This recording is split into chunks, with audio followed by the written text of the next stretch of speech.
Hey guys, যদিহে পোনপ্ৰথমবাৰৰ বাবে আমাৰ চেনেলটো চাই আছে, প্লিজ চেনেলটো ছাবস্ক্ৰাইব কৰি কাষতে থকা বেল আইকনটো প্ৰেছ কৰি অল কৰি দিবলৈ নাপাহৰিব।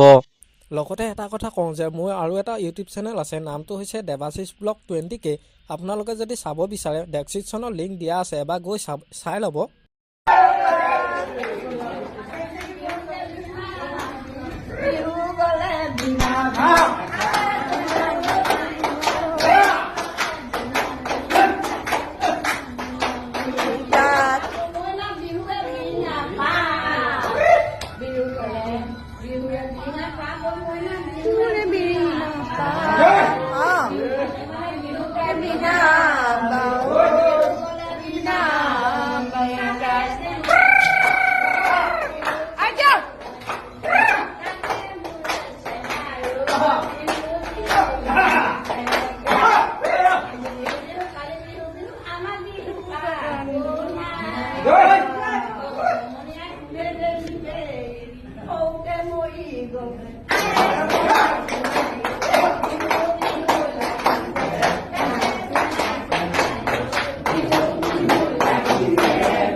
আমাৰ আজি ভিডিঅ'টো আছিল ইমানেই। আজিলৈ বাই বাই।